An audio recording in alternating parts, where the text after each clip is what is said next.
Hey guys, Shane Farmer, and it is time to settle the question of what is damper setting and drag factor and how do they work together. So we're going to do a quick explanation for you guys. First, let's understand what damper setting is, okay? Your damper setting is the adjusting of this flywheel mechanism here, all right? Now, by moving this up and down, all we are doing is adjusting the amount of air that moves into and out of this flywheel housing, meaning there is a flywheel inside here and it is spinning. Okay? It uses air to help you feel resistance. Now, as I move this up or down, what I'm doing is changing the air supply that's inside of that flywheel housing. So when I bring this all the way up to a 10, what I'm doing is opening up the ability for air to move in and out of that flywheel housing, okay? When I take it down to a 1, what I'm doing is pinching off the air supply, so there's less air moving, there's less air for the flywheel to move through, okay? Now let's understand why that's important. Now if I have this down to a 1 and I pinch off the air supply, we know that it feels light, okay? But why does it feel light? Well, because there's less air. That means that the flywheel is able to spin up faster, and it will continue to spin faster because there's no air for it to grab and slow down.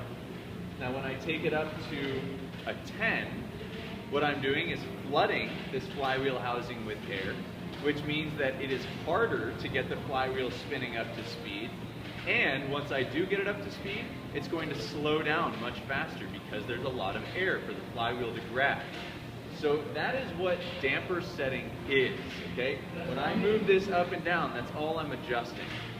Now, what does that mean as it relates to drag factor, okay?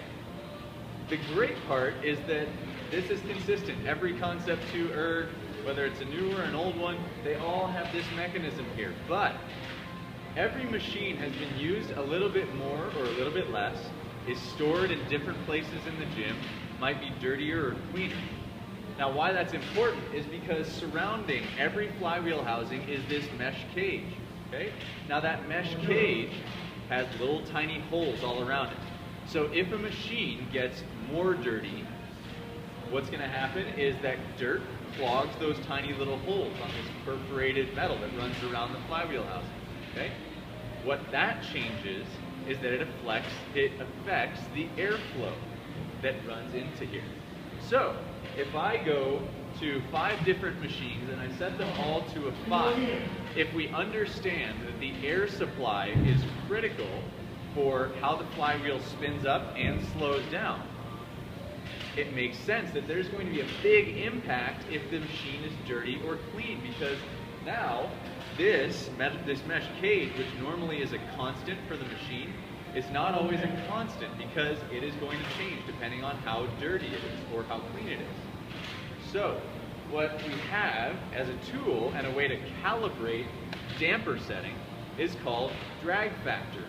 Drag factor is located on the monitor.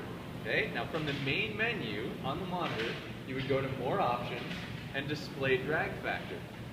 And what drag factor measures, in simple terms, is the deceleration of the flywheel.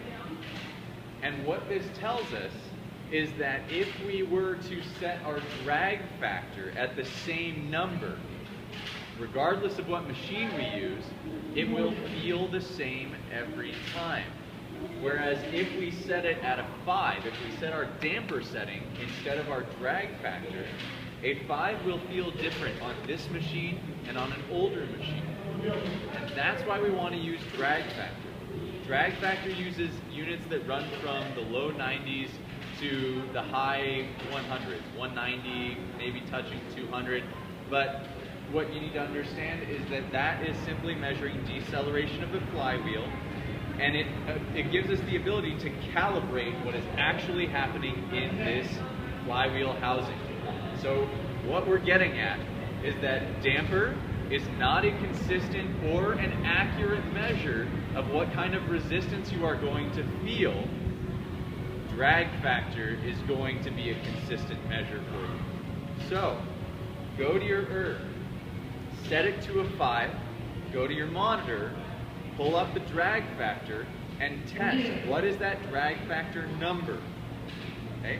Once you have that number, let's say it's 125, you can now go to any machine, anywhere you go, any box in the world, any rowing club in the world, and if you set it to a 125 drag factor, it doesn't matter what your damper setting says, it will feel the same to you. And that's what we want, is consistency. If you have consistency, you can pace, you'll know what to expect. Depending on the distance, you're gonna know how to handle the earth for whatever the workout may be, right? Whether it's Jackie or whether it's a 2K into a half marathon row, you are going to know what to expect based off feel. You would never squat not knowing how much weight was on your bar. So we're not going to row not knowing what it feels like. Okay? That's the explanation of damper setting, drag factor. I want you guys to go out there and learn it. It's only going to make you guys better CrossFitters, and it's going to make you more comfortable with this machine. Great. Guys, thank you for checking in. This is Shane Farmer signing off.